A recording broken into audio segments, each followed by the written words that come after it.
We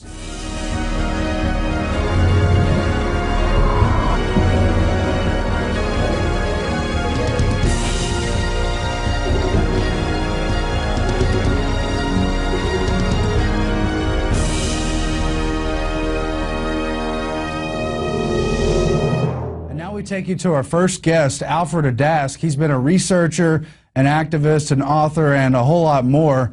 Mr. Adask, thank you for joining us. Glad to be here. So you could tell us some about your background and the case that brought you really deeply into the heart of this whole system. The case that brought me deeply into the system was back in 1983, which was a divorce. And I suffered what I thought was a great injustice, and I became a student of the legal system, and I've stayed there ever since.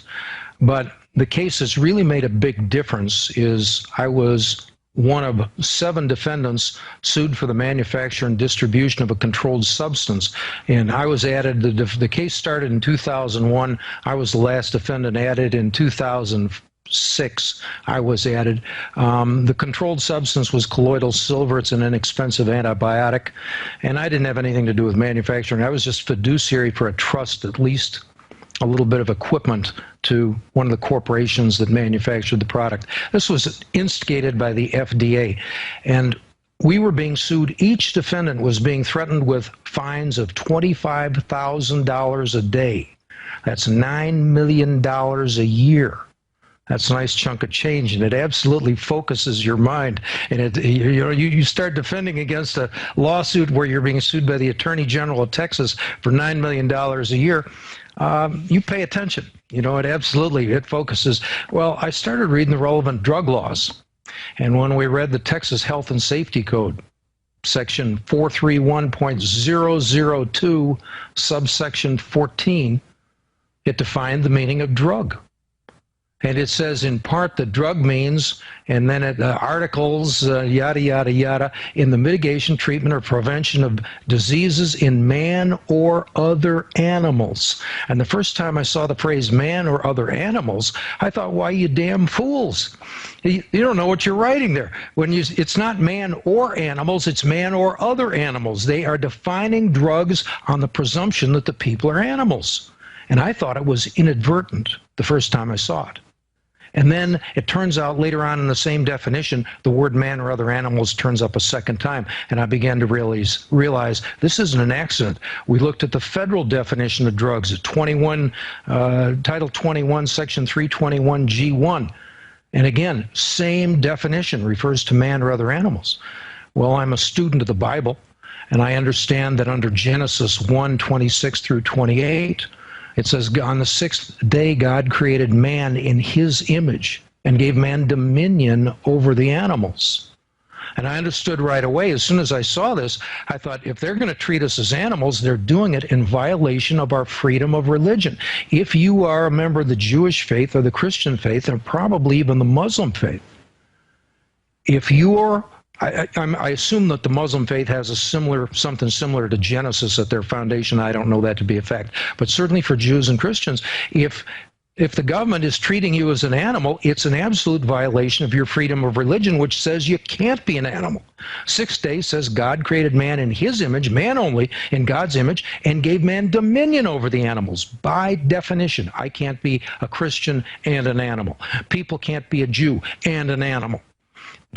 This stuff has been done on purpose.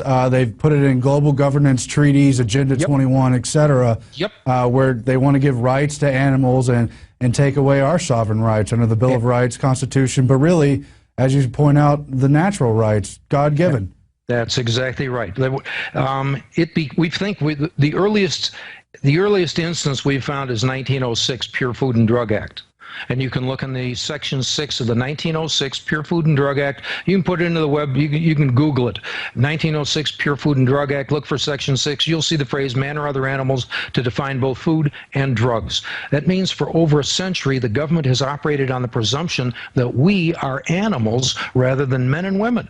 And this is powerful, and it's important because this country started with the Declaration of Independence, which says we hold these truths to be self-evident, that all men are created equal and endowed by their Creator with certain unalienable rights. That's second sentence. Third sentence says that to secure these rights, governments are instituted among men, meaning that the purpose of government as envisioned by the Founding Fathers was to secure to every man, woman, and even unborn child their God-given unalienable rights. But those rights only accrue to men and women. They do not accrue to animals. And the government has no obligation to secure those unalienable rights to animals. Now, we advanced this defense. I devised a religious freedom defense. And I was pretty sure that it'd have to stop them, and in the end it did. It had, so far as I know, it's never been done before. But the reason they just dropped the case after investing 6 years and nearly $500,000 in this case, the Attorney General of Texas just dropped it. They didn't say goodbye. We just didn't hear from them anymore. We haven't heard from them now since 2007, going on 4 years since we've heard from them. The reason is because the war on drugs is based on the presumption that the people are animals. If this goes to court and someone were able to prove in court and get a jury and especially an appellate court to agree that people aren't animals, there goes the war on drugs. If the war on drugs disappears, it laid the foundation for much of the modern police state. The modern police state would disappear if this argument went to court. The police state gave us the prison industrial complex. I've been told 70% of the people in the federal penitentiaries are there on drug-related crimes. That whole thing collapses if we can pull this definition out from under them. All of the police state, the prisons, the rest of that, it's built in a large degree on a mere definition that's been laying here in the books. Again, we traced this back to 1906. And so far as I know, I'm the first one to read the law, first layman at least, to read the law and understand what it meant. But I think the implications go back even further, because I've read only some really of Hegel and the other early psychologists from the 1800s who really tried to change that paradigm too, because they couldn't figure out how to manipulate the psyche of man. So through psychology, they decided to use the conditioned response and the other related mechanisms to treat man as an animal, and that rolled over into education and all the 20th century systems to control us from the top down. What is your take on that, sir? Well, I agree with you 100%. And one of the other classic examples is the government's stress on the theory of evolution. The theory of evolution was pushed at the American people from the early 1900s, right about the same time that the Food and Drug Act defined the people to be animals. Insofar as people accept the theory of evolution, they have to accept the idea that they are mere animals. They're not surprised by the concept.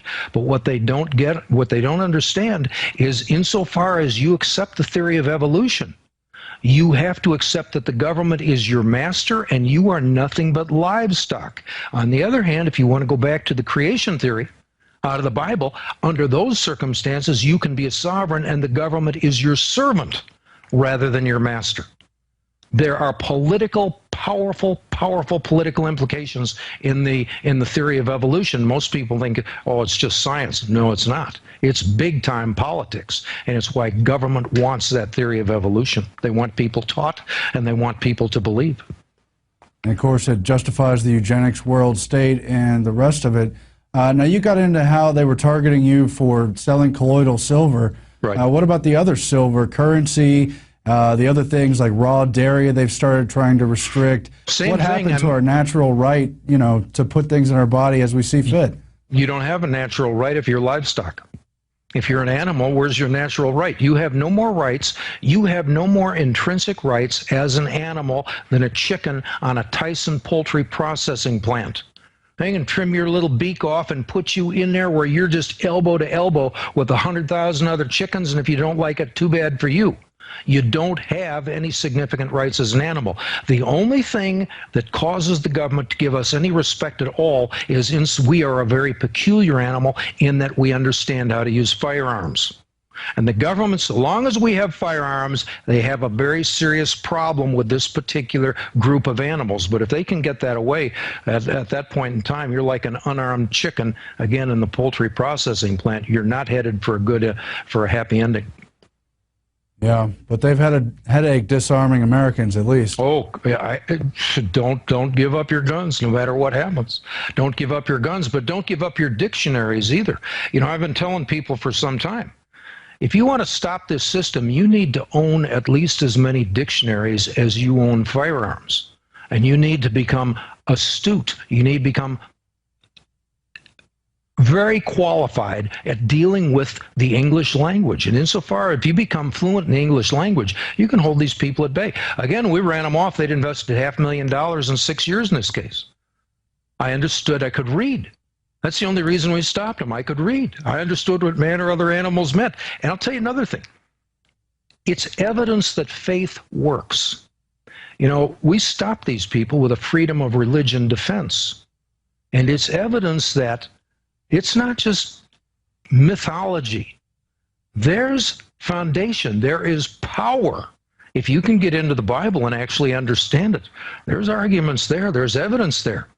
And if you can use it properly, you can make these people back off.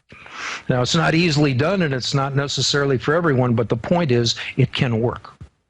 Well, the other thing, too, is not only is man not an animal, but man should never be the ultimate authority, because there's always conflicts of interest and the rest of it. That's Absolutely. In the Old Testament, too. Absolutely. So all the more reason for our individual rights. Well, we're going to cut it off there. We could talk for hours, of course. We really appreciate you joining us, Doctor. And the best website is? Adask.wordpress.com. That's ADASK.wordpress.com. Amazing. We'll have to have you back up soon. Thank you for joining us, Glad to do it. Thanks very much. Okay, that was Alfred Adask. And we'll be back after this break with more on the HPV vaccine hoax and our other guest, Dr. Russell Blaylock. So stay tuned on the InfoWars Nightly News.